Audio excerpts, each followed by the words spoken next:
Hi guys, Gujarati cooking ચેનલમાં તમારું સ્વાગત છે। સામગ્રી જોઈને જ તમને ખબર પડી ગઈ હશે કે આજે આપણે પિઝા બનાવીએ છીએ।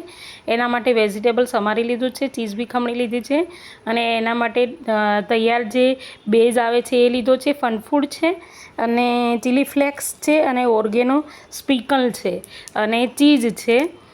તો આટલી વસ્તુ આપણે યુઝ કરીશું અને સરસ મજાના પિઝા બનાવીશું અને એ પણ કઢાઈમાં। તો કઢાઈમાં એટલા મસ્ત પિઝા બને છે કે તમે જોતા જ રહીશો।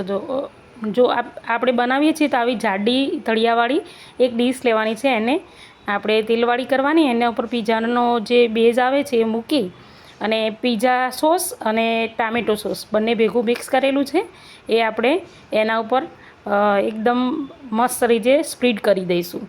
તો સરસ મજાનો સ્પ્રેડ થઈ જાય એટલે એની અંદર આપણે ખમણેલું જે ચીઝ છે એ પહેલાં નાખવાનું છે। આ વાતનું ધ્યાન રહે કે પહેલાં ખમણેલું ચીઝ જ નાખવાનું છે અને સરસ મજાનું ખમણેલું ચીઝ નાખ્યા પછી આપણે એને આવી રીતે બધી જગ્યાએ પ્રસરી જાય એ રીતે આપણે એને ચોપ કરી લઈશું, ખમણી લઈશું।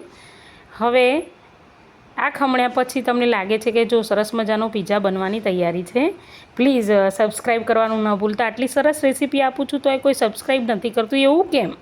આટલા સરસ મોટા વિડીયો બનાવું છું તોય કોઈ સબસ્ક્રાઈબ નથી કરતું, આવું કેમ?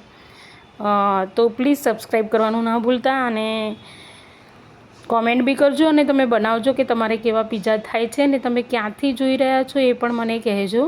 તો એના પછી આપણે શું કરીશું, ચીઝ લગાવ્યા પછી એની અંદર આપણે આ સમારેલા મરચાં છે, પછી ઓનિયન છે અને ટમાટો છે એ આપણે આ રીતે મસ્ત રીતે ગોઠવી દેવાના છે અને એની ઉપર પણ આપણે પિઝા ઉપર આપણે ઓરેગોનો ફ્લેક્સ અને ચીલી ફ્લેક્સ એડ કરવાનું છે અને ત્યારબાદ એની ઉપર આપણે ચીઝ ખમણી લઈશું સરસ મજાનું।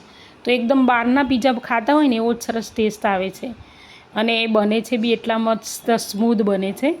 તો તમે જુઓ કેવી રીતે મસ્ત રીતે આપણે એને તૈયાર કરી લીધો છે બેઝ, મસ્ત મજાના પિઝા તૈયાર છે। પ્લીઝ સબસ્ક્રાઈબ કરવાનું ન ભૂલતા, કોમેન્ટ કરવાનું ન ભૂલતા। મારા વિડીયો સારા લાગે છે કે નહીં જરા મને કહેશો તો મને મોટિવેશન રહેશે કે હા ભાઈ તમને મારી રેસીપી પસંદ આવે છે। તો પ્લીઝ મને સબસ્ક્રાઈબ કરો।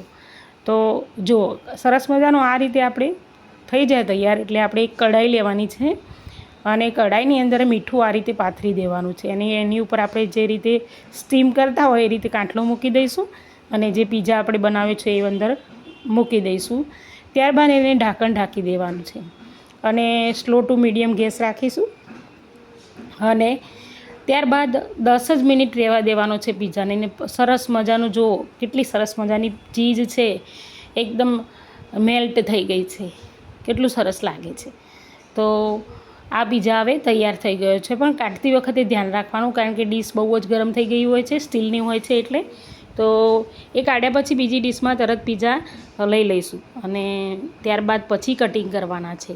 જુઓ તમે કેટલા મસ્ત પિઝા બન્યા છે, તમે પણ બનાવજો અને ફરીથી મળીશું આવતા વિડીયોમાં। બાય।